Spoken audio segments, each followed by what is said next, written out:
Hello नमस्ते तपाईं सम्पूर्णलाई आजको भिडियोको थम्बनेल पिक्चर हेरेर पनि तपाईहरुले थाहा पाइसक्नु भएको छ।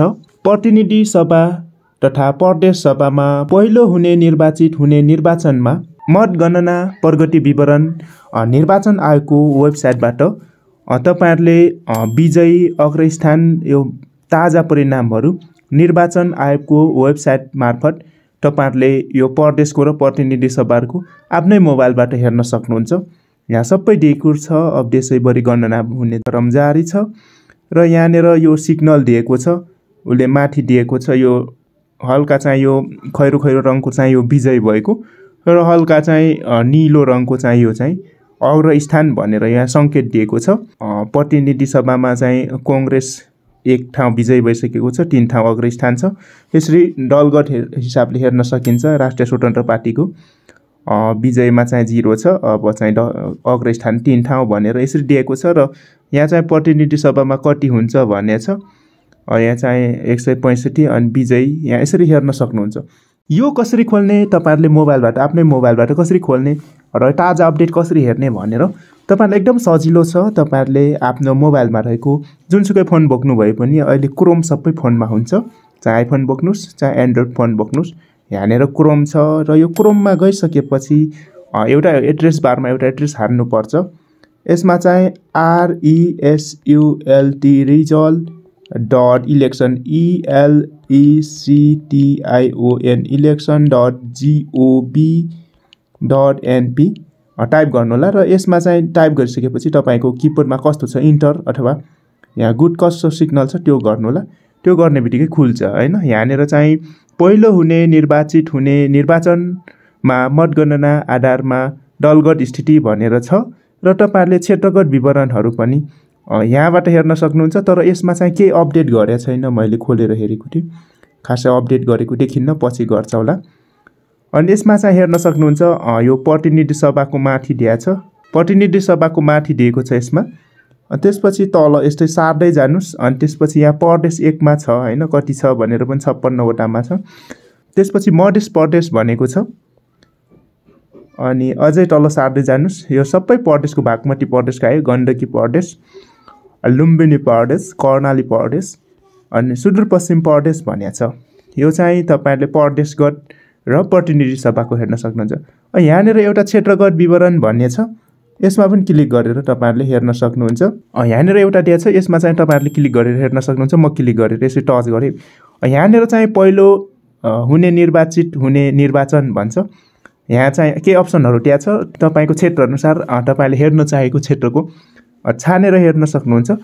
सुरुमा भन्छ यहाँ तपाईले प्रदेश छान्नु पर्यो, त्यसपछि जिल्ला छान्ने, अनि प्रतिनिधि सभा निर्वाचन क्षेत्र नम्बर र प्रदेश सभा निर्वाचन क्षेत्र नम्बर, यो 4 वटा चीजहरु राखेर तपाईले चाहेको क्षेत्रको हेर्न सक्नुहुनेछ। अब यसमा हेरौं। सुरुमा तपाईले प्रदेश छान्नुस् भन्छ हैन। यहाँबाट तपाईले चाहिँ कुन ठाउँको हेर्न चाहनु भएको छ त्यो प्रदेश छान्नु होला, कुनै प्रदेश छान्नु होला। यहाँ 7 वटा प्रदेश मध्येमा यो रेडियो बटन छ, एउटामा चाहिँ लाउनु होला। यो रेडियो बटन भन्छ यसलाई चाहिँ। यो रेडियो बटनमा यसरी लाउनु होला र त्यसपछि छान्नुस् भन्छ। यो जिल्लाहरु दिइराछ हैन। तपाईले चाहिँ मध्य प्रदेश छानेपछि त्यो प्रदेशको जिल्लाहरु मात्र दिइराछ। अथवा यहाँ चाहिँ तपाईले अरु कुनै प्रदेश ल बागमती प्रदेश छान्नु भयो भने त्यो ठाउँको जिल्लाहरु मात्र दिइराछ। अनि त्यसपछि तपाईले चाहिँ जस्तै म लुम्बिनी प्रदेश अथवा गण्डकी प्रदेश छाने भने त्यो क्षेत्रको जिल्लाहरु मात्र दिइराछ। र यहाँनेर मैले कर्णाली छाने भने त्यो कर्णालीको जिल्लाहरु मात्र दिइराछ। अब यसरी दिइराछ। मानिलिए रुकुम पश्चिमको छ। अनि प्रतिनिधि सभा निर्वाचन क्षेत्र नम्बर भन्छ। यो चाहिँ अझै बनाएको छैन, बनाउँदै छन्, केही समयपछि खुल्छ है। यो भिडियो बनाउँदासम्म यो चाहिँ अपडेट बनाउँदै छन्, त्यही भएर यो अझै आएको छैन, अपडेट गरेको छैन। देशैभरिको अपडेट गर्ने हो। निर्वाचन आयोगले यो वेबसाइट भर्खर बनाउँदै छ, त्यही भएर यो खुलेको छैन, पछि चाहिँ यो खुल्छ। यसरी सबै गरिसकेपछि यहाँनेर चाहिँ यो सर्चमा क्लिक गरिदिनु होला। यसमा सर्चमा क्लिक गरिसकेपछि देखाउँछ है। अहिले चाहिँ यो भर्खर डेभलपिङ फेजमा छ, केही समयपछि यो खुल्छ। अहिले यो बनाउँदैछ।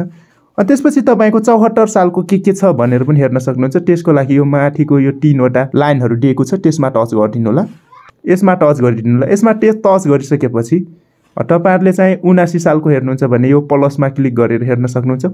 र 74 सालको पनि हेर्न सक्नुहुन्छ। अथवा हेर्नुहुन्न भने यहाँनिर सानो क्रस दिएको छ, यसमा टच गरेर बन्द गर्न सक्नुहुन्छ। अब यसमा चाहिँ तपाईले 74 को हेर्ने हो भने यसमा क्लिक गरेर यहाँ जिल्लागत विवरण भनेर छ हैन। जिल्लागत विवरणमा हेर्ने हो भने यता प्लसमा क्लिक गर्नु होला। यहाँनेर दिएको छ, मेरो रेकर्ड पनि त्यहीँनेर छ। अनि मतगणना प्रगतिको विवरणमा जानुहुन्छ भने यसमा हेर्नु होला। प्रतिनिधि सभा, प्रदेश सभा, स्थानीय तह निर्वाचन सबै यसमा चाहिँ हेर्न सक्नुहुन्छ। र 74 को हेर्नुहुन्छ भने यहाँनेर यसैमा टच गरेर हेर्न सक्नुहुन्छ। यो एकदमै सजिलो छ। 74 मा मतगणना प्रगति विवरण, दलगत स्थिति सबै छ। यो चाहिँ सबै यो प्लसमा क्लिक गर्दै कुन चाहिए हो तपाईलाई आवश्यकता अनुसार हेर्न सक्नुहुन्छ। त्यसपछि यसमा गएर मतगणना प्रगति विवरण भन्ने छ हैन, यसमा जानु होला दोस्रोमा।